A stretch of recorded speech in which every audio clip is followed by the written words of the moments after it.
Podcast.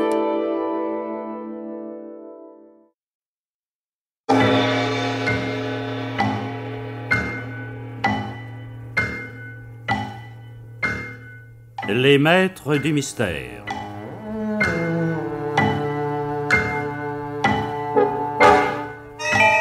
Parmi les chefs-d'œuvre de la littérature policière, Germaine Beaumont et Pierre Billard ont choisi pour vous ce soir Les Brigands, pièce radiophonique de Jean Châtenay, et d'après une nouvelle de Villiers de l'Isle-Adam.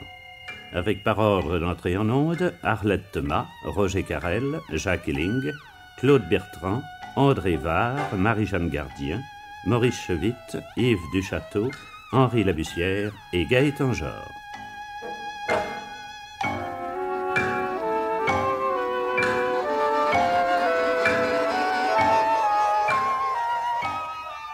Bruitage Jean Berriac, prise de son Francis Granal et André Brassat, assistante Marie-Denise Vanda, réalisation Pierre Billard.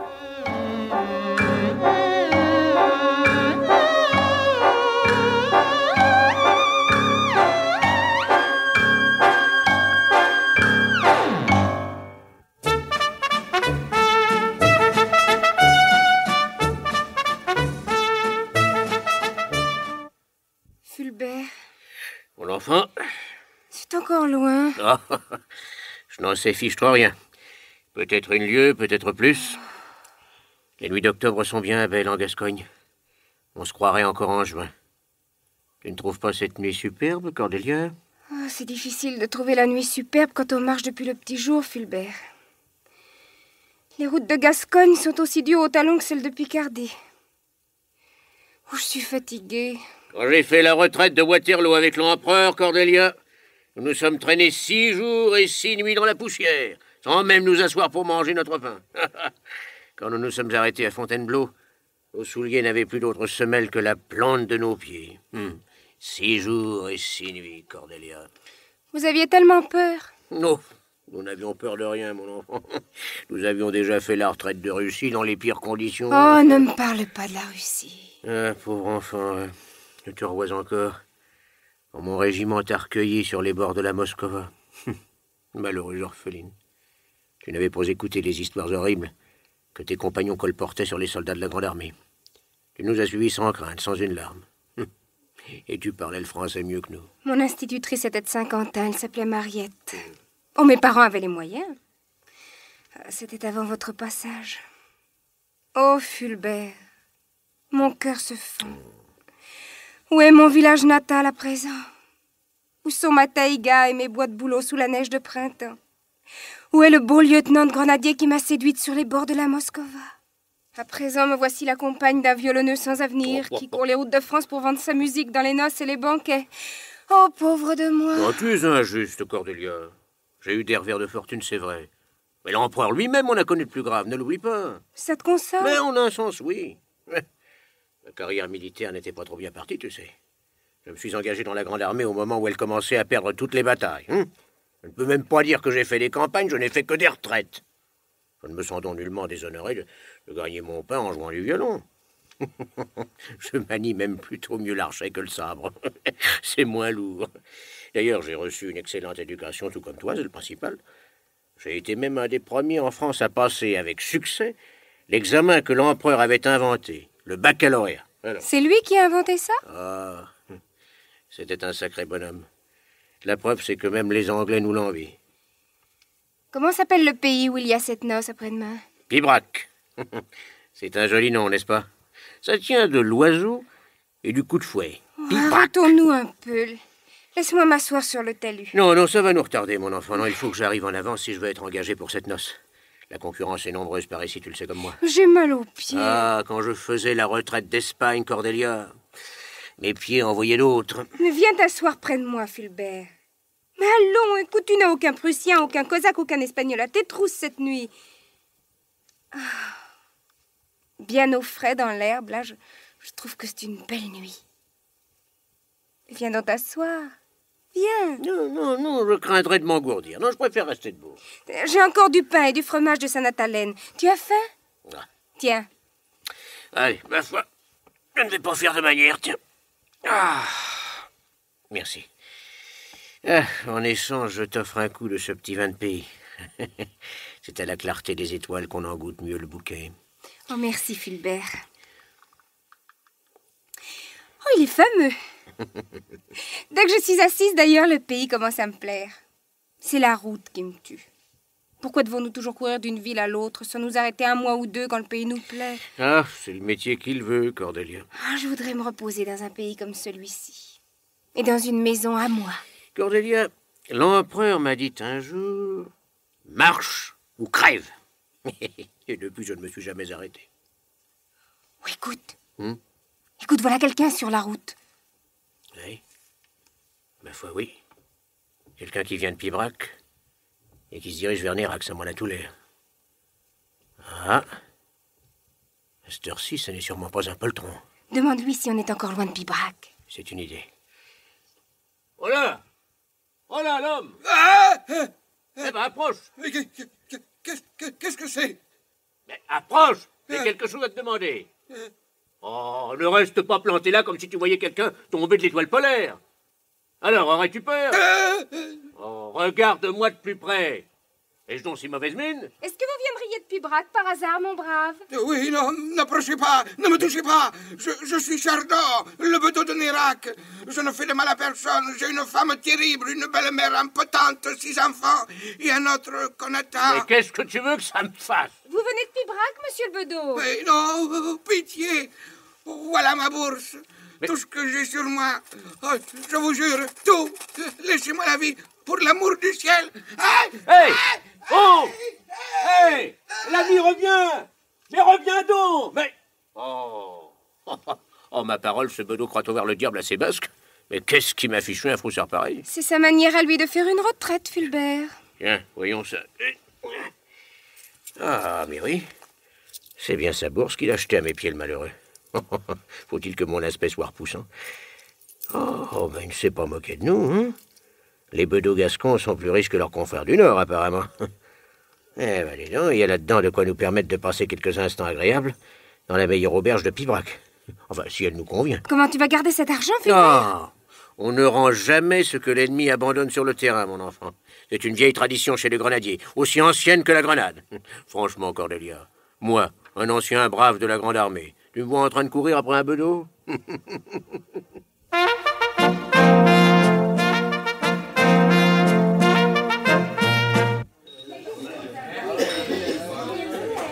C'est comme je te le dis, Jarige.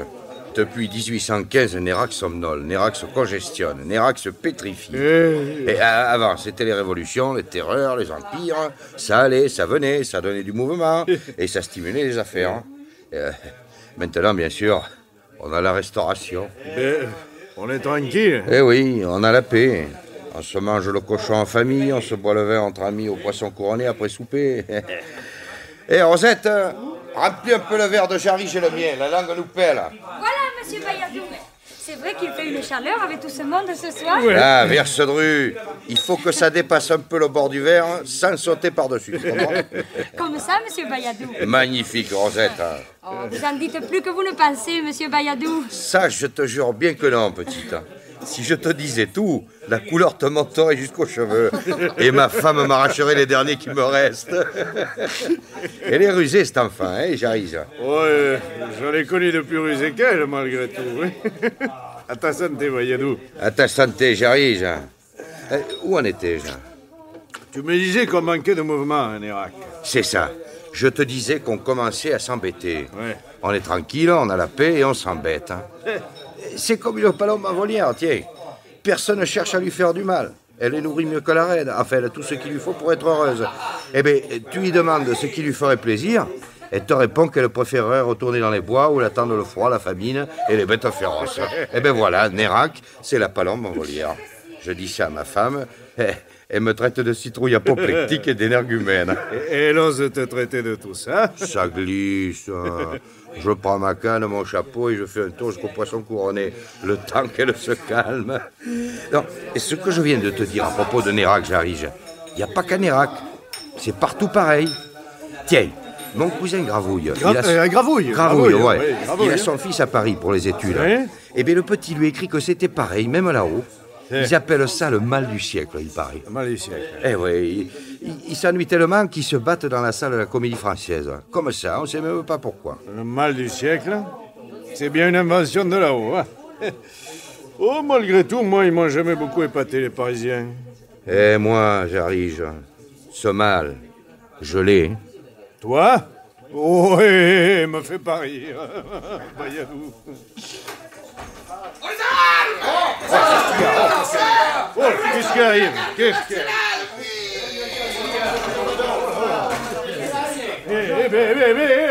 Qu'est-ce qui se passe, ma parole? C'est le Baudot qui fait ce remue-ménage? Oh, Baudot. Non, mais qu'est-ce qui lui arrive?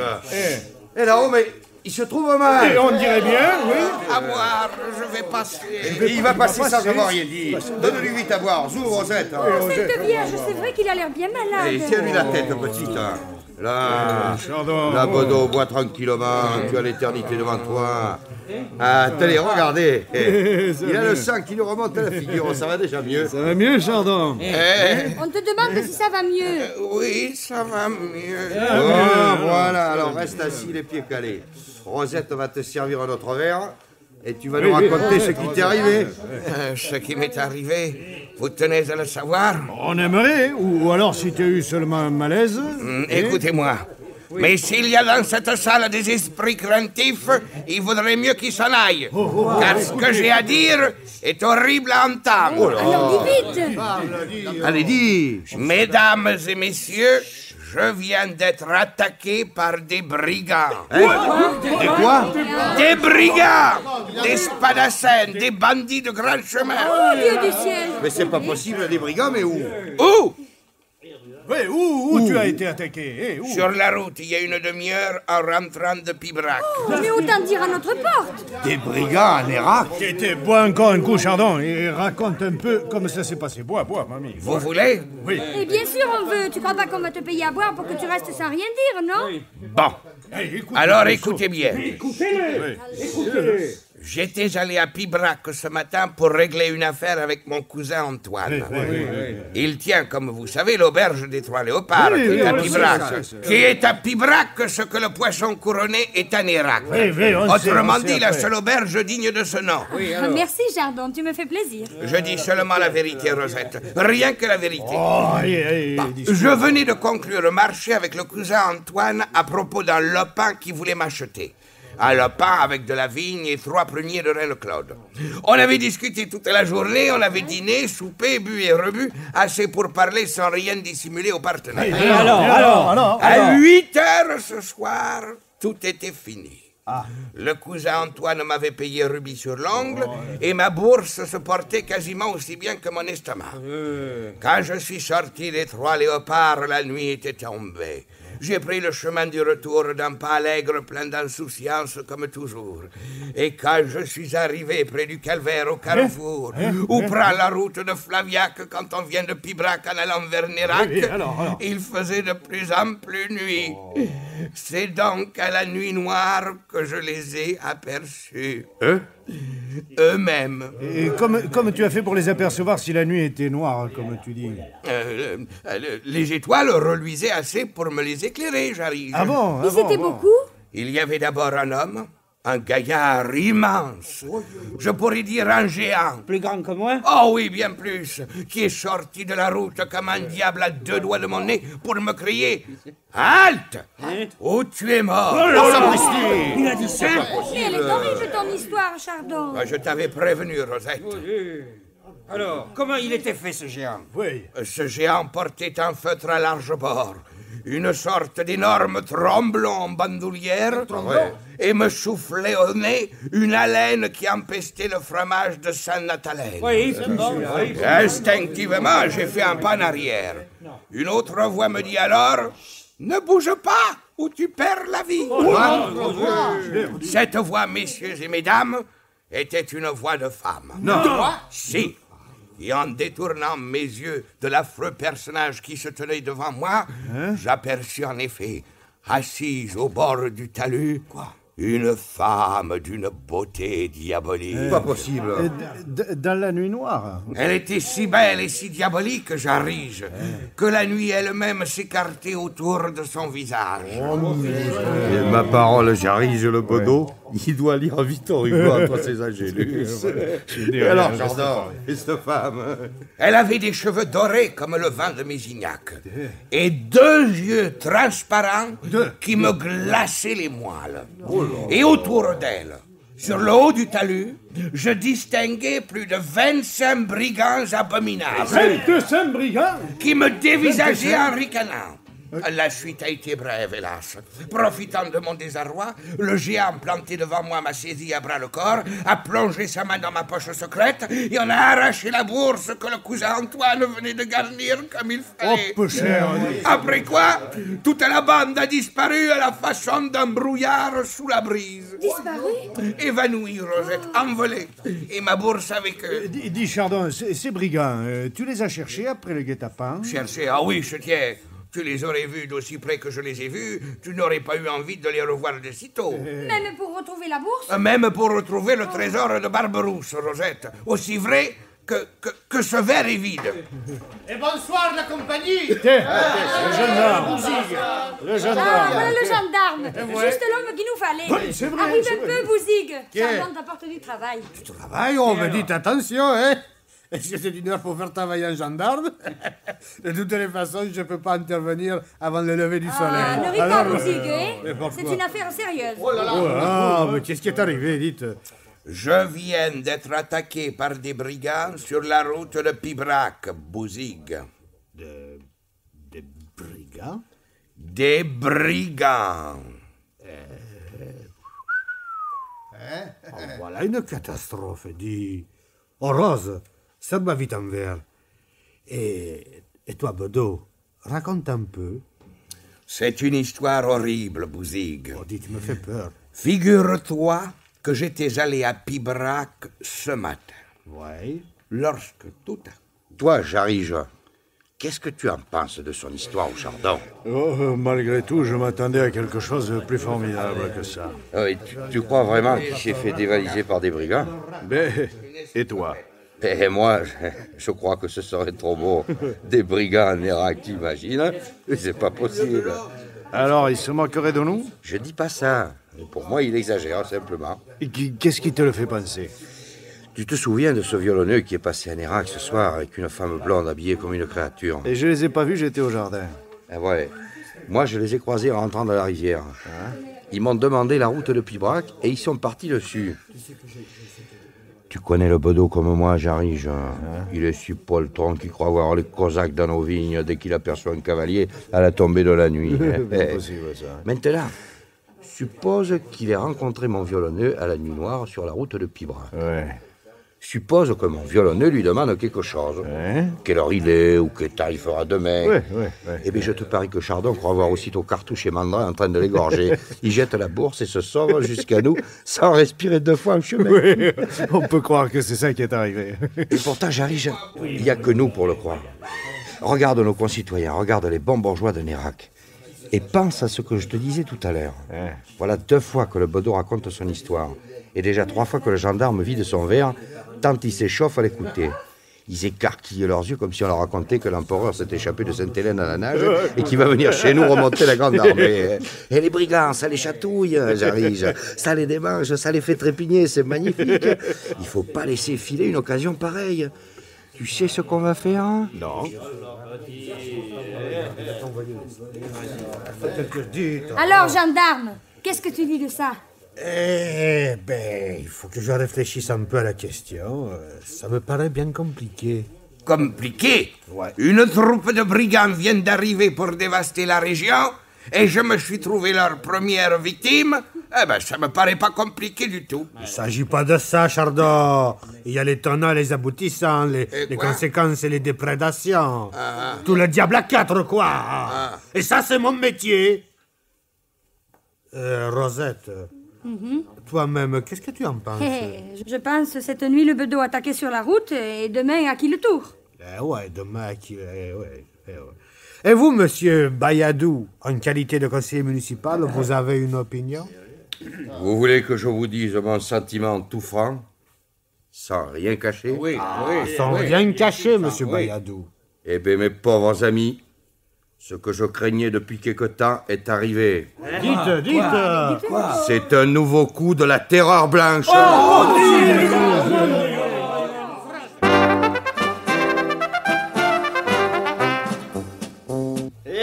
Ça m'étonne pas de mon cousin ce que tu me racontes là, Bouzigue. Ce bedeau a une tête à attirer les coups du sort. Ça, c'est vrai. Il a comme quelque chose de spécial dans la physionomie. Et quand je pense que je l'ai quitté hier soir, qu'on s'est touché la main ici même, aux Trois Léopards, et que je l'ai vu partir tout guilleré sur la route de Nérac, sans deviner que les loups étaient après lui, le pauvre. Quand je pense que les Napoléons que je tenais hier au creux de ma main sont en train de sauter dans les pattes sales de ces bélitres, ça me fait mal au cœur. Et à moi, Antoine, tu crois que ça me fait plaisir? À Nérac comme à Pibrac, on était tranquille jusqu'ici. Les gens m'aimaient bien, je n'ennuyais personne. Avec moi, la justice se faisait oublier. Eh oui. Et à présent, je vais être forcé de sévir. Il va falloir que je fasse des rapports, que je demande des renforts à la préfecture, peut-être. Non. Je risque d'en tomber malade, moi, je me connais. Sans compter que si ça tourne mal, on me mettra tout sur le dos. Si sûr que je te vois le nez entre les yeux. Dis donc, c'est si grave que ça? Ils sont nombreux? Une quarantaine, à ce que dit Chardon. Peut-être plus. Bigre! C'est une armée! Antoine, écoute. Oui. Bayadou prétend que c'est la terreur blanche qui nous aura fait des siennes. Pas possible. Il paraîtrait que si. Et demain, les propriétaires de Nérac font la tournée de la commune pour ramasser les fermages. Les brigands vont tous me les massacrer. Ah, comment veux-tu que je fasse pour assurer leur sécurité? Je suis tout seul. Ceux de Pibrac, alors c'est la même chose. Moi-même, je vais visiter mes fermiers. Il va falloir s'armer jusqu'aux dents, puisque la police est incapable de nous défendre. Antoine, tu me fais peine. Enfin, c'est brigands qui les commandent. Un homme et une femme, comme à la samedi de Saint-Florentin en 97. Un homme et une femme? Ouais. Un homme de haute taille, coiffé d'un chapeau à large bord, et une femme blonde avec des yeux bizarres. Attends, Bouzigue. Ouais. Oh, Boudiou, si c'était eux, il manquerait plus que ça. Mais qui est-ce? Bouzigue, cette nuit, vers 10 heures, Ouais. j'ai vu débarquer ici aux Trois Léopards, à Pibrac, un homme de haute taille, coiffé d'un chapeau à large bord, et une femme blonde avec des yeux blizzards. Mais alors, tu es certain? L'homme m'a dit qu'il jouait du violon et qu'il venait pour la noce à Ducassou. Je lui ai dit que Ducassou se mariait plus. Il m'a dit qu'il regrettait, mais qu'après tout, ça n'avait pas tellement d'importance, et qu'il allait souper et coucher dans ma maison. Il m'a montré de l'argent, je ne pouvais pas le laisser dehors. Ça m'a d'ailleurs paru curieux qu'un violonneux ambulant soit assez riche pour s'offrir les Trois Léopards. C'est cher ici, c'est vrai. Et surtout qu'il avait les bonnes manières, et que la femme était agréable à regarder. C'est ce que tu me dis à présent qui m'ouvre les yeux, Bouzigue. Si c'était eux, tu réalises? Diable, si je réalise. Eux venus voir ce qu'il y avait d'intéressant à faire pour des brigands à Pibrac, et particulièrement chez moi. Et où ils sont maintenant? Mais là-haut, dans leur chambre. Ils sont encore ici? Je leur ai monté moi-même à déjeuner tout à l'heure. Et voilà. Calme-toi un peu, Antoine. Il faut surtout pas donner l'impression d'avoir peur. Bonjour, messieurs. Bonjour, monsieur. Bonjour, madame. Vous avez bien dormi? Oui, très bien, merci. Votre maison est charmante. Ah, merci. D'ailleurs, le village entier est charmant. Et quel calme. Ah oui, par ici, c'est surtout le calme. Oui, pas de bruit, pas d'agitation. Le calme complet. Et quelle belle journée. Oui, ça sera encore du beau temps, je crois. Vous avez un bien bel uniforme, brigadier. C'est la nouvelle tenue? Oui. C'est la nouvelle tenue. Et j'aurais quelque chose à vous demander personnellement, monsieur le musicien ambulant. À moi? Oui, parfaitement, à vous. Eh bien, je vous écoute, mon ami. Monsieur, Ne va pas trop fort, Bouzigue. Laisse-moi faire, je connais mon métier. Monsieur, la nuit passée, c'est-à-dire celle du jeudi au vendredi, Sur la route départementale qui mène de Pibrac à Nérac, Oui. après le carrefour de Flaviac. Vous voyez Oui. Nonobstant l'obscurité profonde et les ténèbres, un honnête travailleur et bedeau de Nérac nommé Chardon, Chardon Polymile Chardon, a été sauvagement assailli et conséquemment dévalisé par une troupe de malandrins et tyroliennes encore non identifiés. Ah. Oui. Et alors? Et alors, comme vous prétendiez avoir parcouru cette nuit la même route que la victime, également à pied, mais en sens inverse, c'est-à-dire de Nérac vers Pibrac, si vous me suivez toujours, attendu donc que vous prétendez... Comment que je prétends? Que vous prétendez prétendre... Non, mais qu'est-ce que ça signifie, brigadier? Je prétends. Là, vous allez prétendre, vous, je suppose, que mes prétentions ne sont pas conformes à la vérité? En somme, que je mens? Ah, attention, non, je n'ai pas dit ça. Ah, il me semble pourtant à moi aussi l'avoir compris. Oh, c'est d'ailleurs à peine croyable. Mais de quoi m'accusez-vous? Mais Non. Je connais la musique, hein, ne perdons pas de temps. Vous me soupçonnez d'avoir volé cet homme sur la route? C'est bien ça. Mais non, il n'a jamais dit ça, voyons, calmez-vous. Enfin, en monsieur. bref, vous m'accusez d'avoir commis un acte de brigandage. Oh, quelle horreur! Bon, alors répondez! Mais non, mais non. Et si c'était la vérité? La vérité? Oui, la vérité. Mais quelle vérité? Imaginez que je sois le chef de plus de 60 coupes jarres. 60? Et que mes hommes, dissimulés autour de ce misérable village, n'attendent qu'un signe de moi pour l'envahir et le mettre à feu et à sang. Un signe ou une absence qui se prolongerait au-delà d'une certaine heure convenue, par exemple. Vous saisissez? Cela signifie que si l'on essaie de toucher un cheveu de ma tête, l'assaut sera immédiatement donné à Pibrac. Et ce nom ridicule disparaît aujourd'hui même de la carte de France. Oh, au nom du ciel, monsieur, je vous supplie de ne rien faire de tout ça. Et moi, je vous en supplie, monsieur, au nom de la loi. Combien vous dois-je pour mon séjour dans cet établissement, monsieur l'aubergiste? Oh, mais rien, monsieur, rien du tout. Les trois léopards ont été trop heureux de vous être agréables. Ah non, je ne songe pas à nier l'agrément de vos léopards, monsieur, mais je veux payer mon dû. Ah, puisque je vous dis que vous ne me devez rien. Tenez. Voilà. Hein? Et gardez tout. Comment Allez, viens, Cordelia. Quittons sans remords ces lieux où règne le doute et la suspicion. Messieurs, je vous donne le bonjour. Bien brave. Bien entendu, tout ce que je vous ai raconté n'était qu'une vaste plaisanterie. Au revoir, monsieur l'aubergiste. Au revoir, gendarme. Au revoir. Oh là là là là là. Plaisanterie. Ça voudrait dire qu'il s'est moqué de nous? Oh, mais Antoine, mais tu es blanc comme la mort. Qu'est-ce que tu as? Bouzigues. La bourse qu'il a tirée de sa poche à l'instant pour me payer sa note. Eh ben... Et c'est la bourse de Chardon. La bourse du bedeau? Ouais.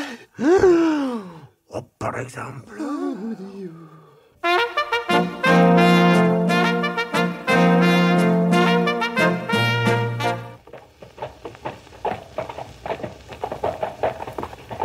Oh là, oh Prunelle. Tiens, j'arrive, tu les vois? Ils sortent les trois léopards tous les deux. Et tu es sûr que c'est eux, Bayalou? Je les ai vus hier soir, j'arrive. Ils n'ont pas la couleur des gens du pays. Tu te souviens ce qu'a dit Chardon? Un homme plutôt grand avec un chapeau à la Très grand même, très grand. Oui, et un tromblon en bandoulière. Et tu l'aperçois, le tromblon? C'est son violon, pardi. Ah. Et la femme blonde, il n'y en a pas tellement dans la région. Et c'est peut-être bien eux, mais j'aurais cru l'homme plus grand, malgré tout. Et il faudrait les aborder avant qu'ils disparaissent. À la vue de tout le monde, tu crois que c'est prudent? Tiens, voilà Antoine sur le seuil de l'auberge qui le regarde partir. Ah, et Bouzy auprès de lui, grand Dieu, qui le regarde aussi. Pourvu qu'il aille pas faire des sottises, le misérable. Bouzy, en tout cas, il a pas l'air décidé à leur courir après, hein? Tiens, les deux autres prennent la route de Flaviac. Nous allons nous retirer discrètement et les rejoindre par l'autre chemin. Ouais. Allez, Prunelle, mes yeux. Doucement, ma belle, on fait demi-tour.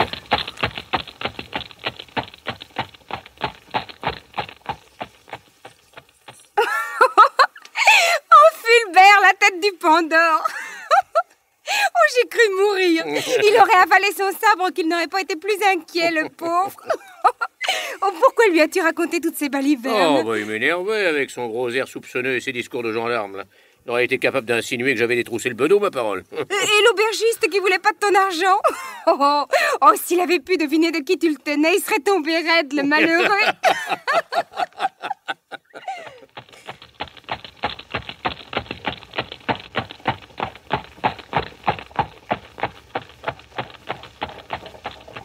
Oh là, oh, prunelle.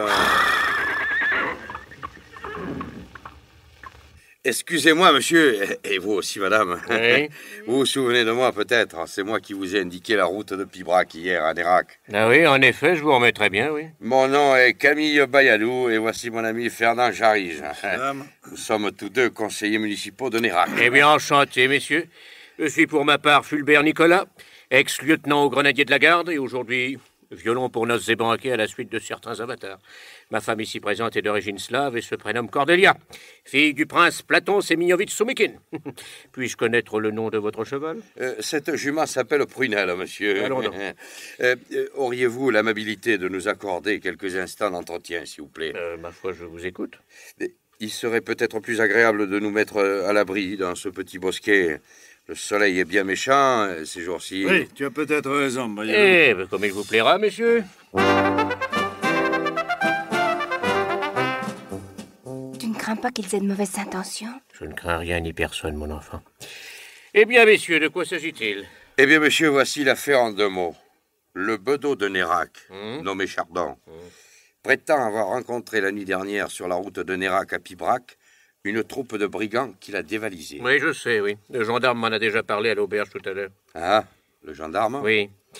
Me suspecteriez-vous d'être pour quelque chose dans le malheur de votre bedeau, par hasard? Du tout, du tout. Non, mais Ce Chardon est un énergumène, il exagère tout ce qui lui arrive. Ah bon? Je pensais seulement qu'il avait pu vous rencontrer à la nuit noire sur cette route.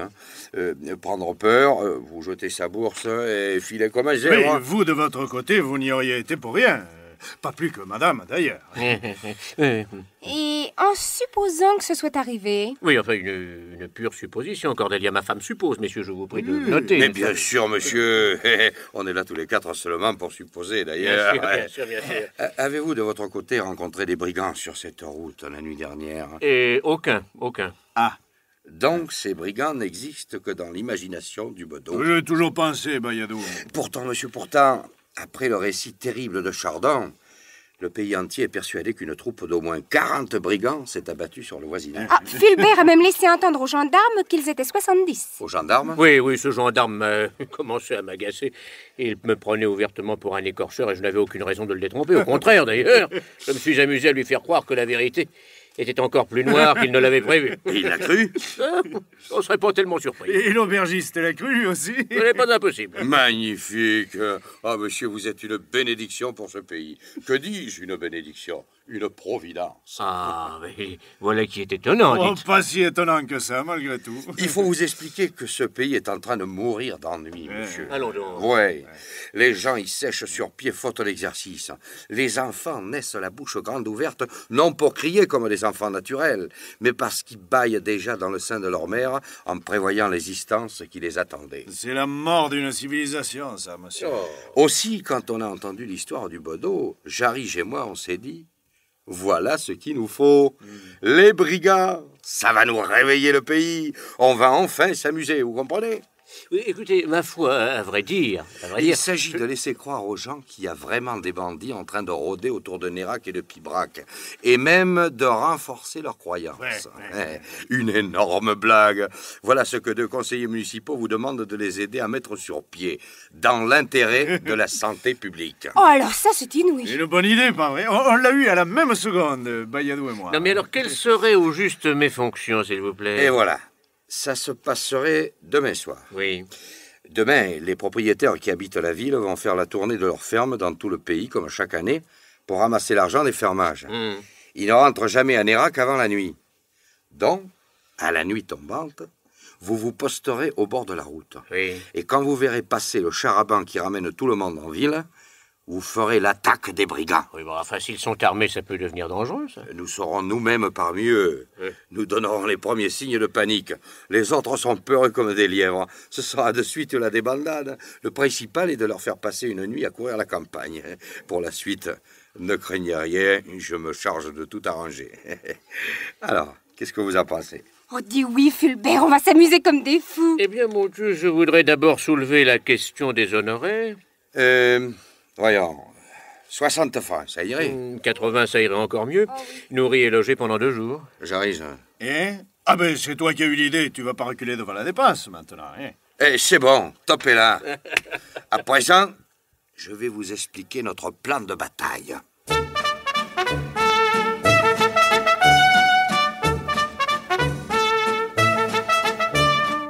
Ma bourse, je lui dis. Viens donc la chercher si tu l'oses, poussière de mes mains. Est-ce que vous croyez me faire peur parce que vous vous y mettiez à 80 contre 1? Eh bien moi, Chardon, sacristain de la paroisse Saint-Bénin de Nérac, je provoque en combat singulier n'importe lequel d'entre vous. À l'épée, au sabre, au pistolet, au bousquet, à la grenade ou à main nue. Comme on voudra. Non, tu leur as parlé comme ça, Chardon? Bon, je leur ai parlé de telle façon, et ils se sentaient tellement morveux. Ah oui, ils en avaient eu le souffle coupé. Et cette femme diabolique aux yeux transparents, qui était en somme leur Jérémie, leur hérésie, leur égérie, peut-être, c'est ça que tu veux dire, hein? Oh, si ça te peut faire plaisir, moi ça m'est égal, peu importe son nom. Je me souviendrai toujours du regard qu'elle m'a jeté. Quand elle m'a vu tenir tête aussi crânement à cette légion de chenapans. Quel genre de regard? Oh, un regard, Rosette, où je lisais, malgré l'obscurité, de la surprise, de l'étonnement, de la stupéfaction et une admiration grandissante. Notre Chardon. Mais les brigands, pendant ce temps-là, qu'est-ce qu'ils fabriquaient? Chardon, de toutes les armes que tu leur avais proposées, laquelle ils ont choisi en fin de compte? Ah oui, je tiens. Tu parles qu'ils avaient envie de se mesurer avec moi, les bougres. Je les entendais chuchoter entre eux tous les 90. Je commençais à en avoir assez. Alors je dis assez. Comme ça, j'ai dit assez. Fort, tu as dit. Alors, ils reculent tous. Et leur chef lui-même, un horrible colosse. Celui qui est... Un monstre. Il avait une espèce de crochet d'acier à la place d'une main et un feutre andalou sur la tête. Lui-même fait un pas en arrière et il s'en mêle les pieds dans ses éperons. Ils ont donc des chevaux, ces brigands. Ben, avec les moyens dont dispose, hein?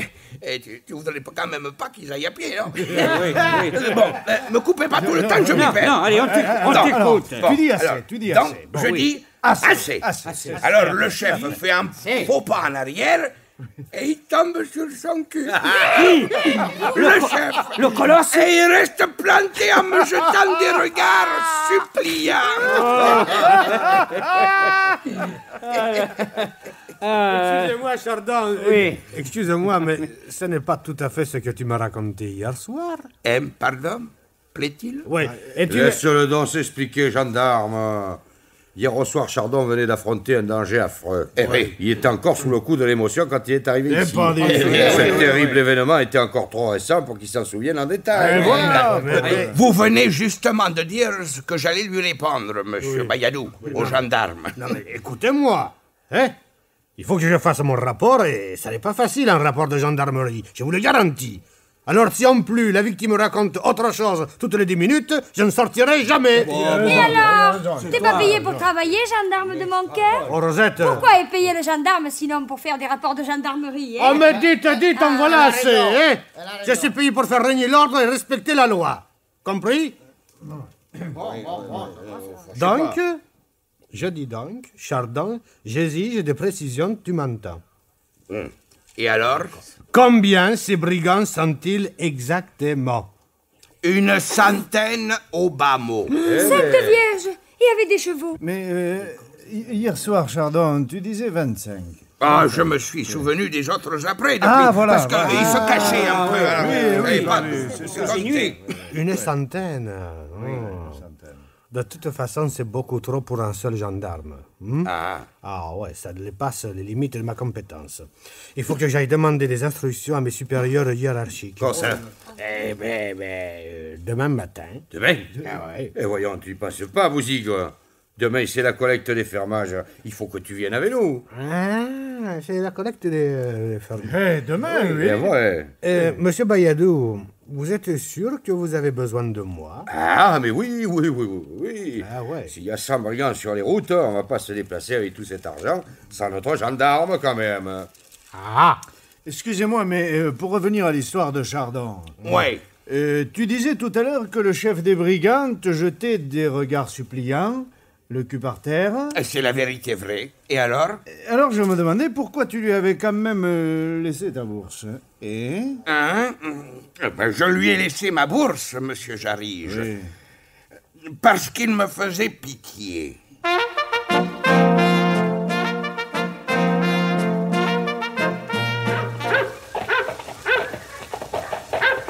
Tu as mis les bouteilles à l'ombre dans la voiture, Rosette? Avec de la paille dessus, ne craignez rien, monsieur Bayadou. Avec le soleil qui fait, je me doute bien que vous ne leur donnerez pas le temps de tiédir. Et le gendarme, où il est? Eh, c'est vrai, ça, où il est, ce gendarme? Il est en retard. Ah non, il viendra pas. Et il viendra pas, par exemple. Et oui, sa femme est venue me dire tout à l'heure pour que je vous prévienne. Bouzig a une fièvre terrible, il n'a pas pu se lever ce matin. Le pauvre homme. On peut pas partir sans avoir pris de ses nouvelles, Jarige. Oh, sûrement, ça serait pas chrétien. Et dis aux autres de nous attendre, Rosette. On revient à la minute. Juste le temps de voir si le gendarme, il est pas mort.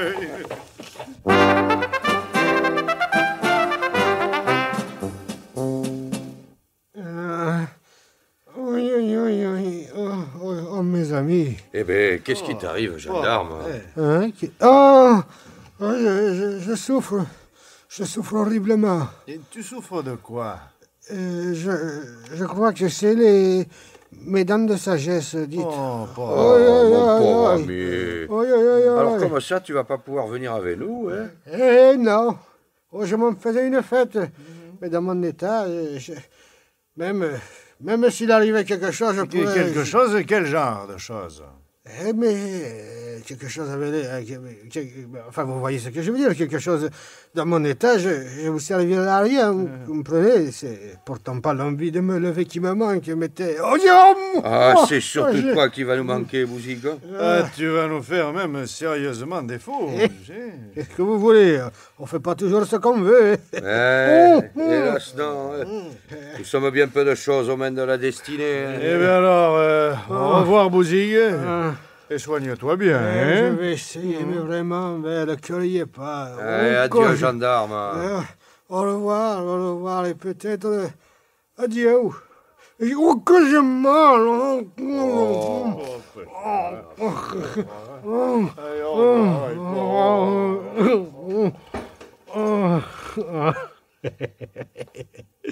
Et amusez-vous bien.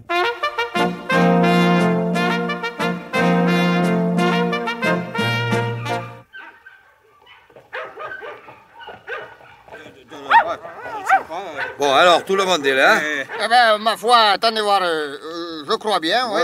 Voyons. 6, 8... 10, 12, 13...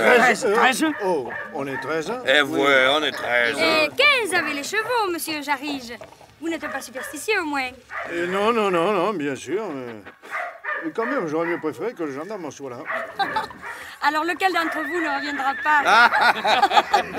Mais dites, monsieur Bayadou, Oui, qu'est-ce qu'il y a, marrant, ça? pourquoi vous avez pris tous ces fusils? Parce que... on ne sait jamais, n'est-ce pas? Allez, en route. Allez, oui. Allez.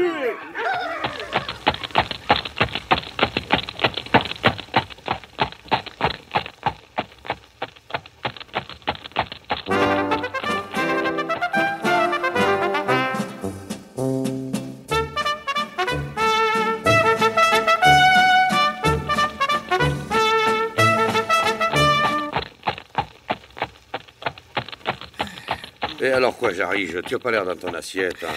C'est la nuit qui te rend morose? Ou bien si tes fermiers t'ont encore roulé cette année? Pourtant, ils n'avaient pas d'excuses, hein? Il n'a pas gelé en mars, il n'y a pas eu de tempête en avril, il a plu juste ce qu'il fallait en mai, et il a fait soleil quand on avait besoin en juin et en juillet. Alors pas d'histoire, le fermier, il paie ce qu'il doit et on n'en parle plus. Hein? C'est ce que j'ai dit au père Bonasse cet après-midi. Avant qu'il ait eu le temps d'ouvrir la bouche, je lui ai dit « Bonasse !»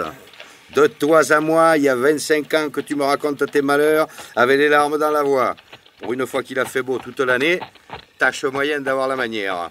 Raconte-moi tes malheurs avec le sourire aux lèvres, puisque de toute façon, tu sais bien que je partirai pas de chez toi sans mes sous. Eh ben, tu me croiras si tu veux, il s'en est mis à pleurer comme un nuage, le vieux farceur. Mais j'arrive, je te parle et tu m'écoutes pas. Mais qu'est-ce que tu as? Bayadou, je suis inquiet. Tu es inquiet? Diable, inquiet de quoi? Cette histoire de brigand, j'aime pas ça. Voyons, j'arrive, tu déraisonnes. Hein. Mais tu sais bien que c'est de la rigolade puisqu'on a monté le coup tous les deux. Ouais, hier matin au soleil, c'était peut-être la rigolade, mais cette nuit, c'est pas pareil. Nous savoir seuls tous les 15 dans cette carriole, avec tout cet argent sur nous, sur cette route déserte, sans autre défense que les fusils de chasse rouillés, ça me rend inquiet, voyez-vous. Et c'est ce qui prouve que nous avons réussi, Jarige. Nous avons réussi à créer l'atmosphère de terreur qui va réveiller le pays, puisque toi-même tu t'y laisses prendre. Ben, je me laisse prendre à rien du tout. Seulement, mes fermiers m'ont fait le serment qu'il y avait une véritable troupe de brigands dans le voisinage depuis quelques jours. Et bien sûr, ils croient ce qu'on leur raconte, les pauvres. Ils ne croient pas. Ils les ont vus. Vus? Oui. Enfin, presque. Hier soir, on a vu des ombres suspectes au bord de Chassezac et la flamme d'un feu de camp sur la colline de Bénézec. Cette nuit, on a volé 2 moutons chez Chambonis. Bon, et alors, qu'est-ce que ça prouve? Ça prouve qu'il n'y a pas de fumée sans feu, pas de poisson sans eau et pas de brigandage sans brigand. Mais tu es fou, j'arrive. Qui te le dit que le bedeau racontait des blagues après tout, hein? L'autre, le violonneux, et sa vipère à cheveux filasses. Même pas, ils t'ont rien dit du tout, hein? Alors, si Chardon disait la vérité, tu imagines, Bayadou, si le violonneux était vraiment le chef de ces brigands, ou même seulement un espion envoyé par eux avant leur ravage... Parle moins fort, malheureux. Oui. Écoute-moi, Bayadou. T'es-tu demandé pourquoi Bouzig avait refusé de nous accompagner ce matin? Il a dit qu'il avait des douleurs à ses dents de sagesse. Il avait peur, voilà tout. Et il avait peur parce qu'il savait que ces brigands existent bel et bien. Et comment diable pouvait-il le savoir mieux que nous? Il est gendarme, il me semble. Hein? Et si la police n'était pas la première informée quand il y a des brigands quelque part, ce serait pas la peine d'en avoir une. Qu'est-ce que tu dis à ça? Tu serais une fillette, Jarige. Je te dirais que tu as sans doute vu le loup péter sur la pierre de bois et que ça t'est monté à la cervelle. Mais à toi, un homme qui a de la terre au soleil et de l'intelligence, je dis que tu me fais de la peine. Mais ces brigands, Bayadou, tout de même. Eh oui, le bedeau les a vus. Et on les a entendus rôder au bord du Chassezac. Et on a vu leur feu de camp sur la colline, à Bénazec. Et les moutons de Chambonis, on les a bien volés. De vos brigands, je vous dis que c'est du brouillard, que c'est de la fumée. Ouais, fumée. Vous savez bien que ça n'existe plus, les brigands, au 19e siècle. Alors, de quoi avez-vous l'air, citoyenne de Nérac? Oh, les cœurs, que diable! Alors... mais enfin, qu'est-ce qui se passe? Vous n'allez quand même pas me dire que vous avez peur? Mais qu'est-ce que tu fais, ton fusil, Jarige? Je regarde s'il est chargé. Oh, tu charges à balle? La nuit, il vaut mieux charger à chevrotine. Oui, les chevrotines, ça part en éventail, on n'a plus de chance de toucher. Oui, il a raison. La nuit, on n'est jamais sûr de ce qu'on voit. Je te conseille les chevrotines, Bayadou. Tu plaisantes, hein? Tu veux leur faire peur, comme on l'avait convenu. Je plaisante pas du tout. Charge ton fusil. Ah, non, mes amis, écoutez-moi. Là, ça dépasse les bornes. Je veux bien m'amuser, mais pas avec les armes à feu. Je vais tout vous dire. C'est moi qui ai eu l'idée de ces brigands. Mais oui, parle toujours. Oui, dis, tu nous prends pour qui, Bayadou? Tu ferais mieux de charger ton fusil, tu sais, à chevrotine. Hein? Mais laisse-moi tranquille avec mon fusil à la fin. Arrête cette charrette, je veux descendre. Je veux pas continuer à voyager avec une bande de sanguinaires comme vous autres. Et arrête, Jarige, pour l'amour du ciel. Si on reste tous ensemble, on a des chances de les effrayer, ou au moins de les mettre en fuite. Si je te laisse descendre, ils te gorgeront comme les moutons de Chambolis. Je veux pas qu'on puisse m'accuser de ta mort. Reste où tu es. Mais je vous jure que c'est une plaisanterie, mes amis. Sur la tête de ma femme. Laissez-moi descendre. Bayadou, tais-toi ou je fais un malheur, hein? Oh là! Oh! Qu'est-ce que c'est? Regardez. Il y a comme quelque chose au milieu du carrefour. Oui, c'est comme un char à banc. avec du monde à bord. Je pense bien, oui. Ils sont armés jusqu'aux dents, Bayadou. Mais non. Mais ce n'est pas là que je lui avais dit de nous attendre. Et il devait rester caché. Oui, il s'agit bien de lui, couillon. Ils sont moins 15. Regarde luire les fusils. Oui, c'est le carrefour de la route de Flaviac. Et dites, c'est là que le bedeau... Mais ma parole, j'arrive. Alors... Les brigands. Les brigands! Les brigands? Les brigands! Qui vive? Ah, tu vas voir qui vive!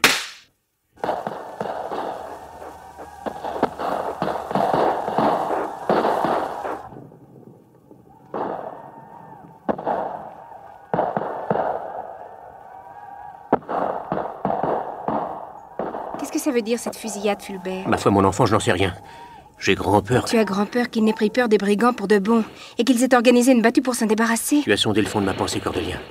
C'est exactement de quoi j'ai peur. Notre aimable bourgeois a dû être dépassé par les événements et emporté par le flot qui l'a déchaîné. Mais il faut nous sauver, Fulbert. Si nous prennent, ils nous massacreront. Attends, Cordelia, attends un peu. Attends, écoute. C'est fini. Cordelia, je pense à quelque chose. Non, mais pourtant, si c'est sûrement ça. Ça ne peut être que ça. Mais qu'est-ce que tu as, Fulbert? Viens, mon enfant, suis-moi, courons. Mais où, Fulbert? Si Viens. tu cours par là, tu vas les rencontrer. Viens, Cordelia, volons au secours des pauvres blessés, viens. Oh, Fulbert, c'est horrible. Mais qu'est-ce qui leur a pris? Halte là. Qui vive? Oh, Fulbert, attention! Oh, le malheureux. Le malheureux, son escopette devait être chauffée à blanc. Elle a fait explosion quand il a voulu tirer sur moi. Il a eu la tête emportée. Oh, dommage, c'était le seul survivant, je le crains. Mais Fulbert, explique-moi ce qui est arrivé. Examinons les corps de ces pauvres gens, Cordelia. Tiens, auprès de ce charaban, tu peux reconnaître, figé pour l'éternité dans une pose sublime, le bourgeois de Nérac, que son compagnon hier matin appelait Jarige. Quant à celui qui nous a proposé de participer à ce jeu stupide et meurtrier, voici tout ce qu'il reste de lui. C'est lui qui vient de se fracasser le crâne en cherchant à m'ôter la vie. Auprès de cet autre charaban arrêté au milieu du carrefour, tu peux reconnaître également figé pour l'éternité dans une attitude héroïque notre défunt ami Antoine, l'aubergiste de Pibrac. Alors, comprends-tu maintenant? Non, pas tout à fait. Les propriétaires de Pibrac et ceux de Nérac ramassaient aujourd'hui leur fermage à travers le pays. Et en rentrant chez eux ce soir, le malheur a voulu, pour eux, que les deux troupes armées jusqu'aux dents se rencontrassent à ce carrefour. Là même où le bedeau Chardon avait failli trouver la mort l'autre nuit. On leur avait tant parlé de brigands qu'ils ont fini par y croire. Et ils ont cru chacun de leur côté se heurter à l'ennemi. Cet affreux carnage est le funeste résultat de leur méprise. Oh, Fulbert, qu'est-ce qu'on va devenir? Gardons la tête froide, Cordelia. Tous ces malheureux transportaient sur eux ce soir des sommes d'argent considérables. Emparons-nous bien vite de cet argent et empressons-nous de gagner la frontière. Car maintenant tu peux être sûr qu'ils vont prouver que c'est nous qui les avons massacrés.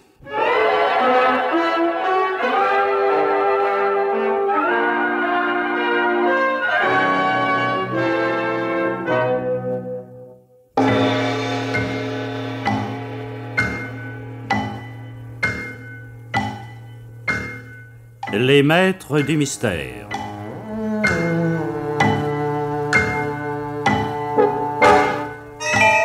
Parmi les chefs-d'œuvre de la littérature policière, Germaine Beaumont et Pierre Billard ont choisi pour vous ce soir Les Brigands, pièce radiophonique de Jean Châtenay, et d'après une nouvelle de Villiers de l'Isle-Adam.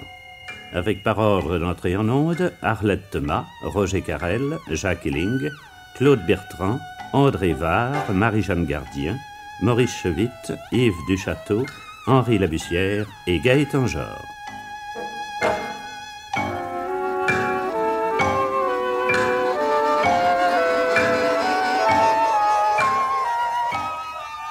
Bruitage Jean Berriac, prise de son Francis Granal et André Brassat, assistante Marie-Denise Vanda, réalisation Pierre Billard.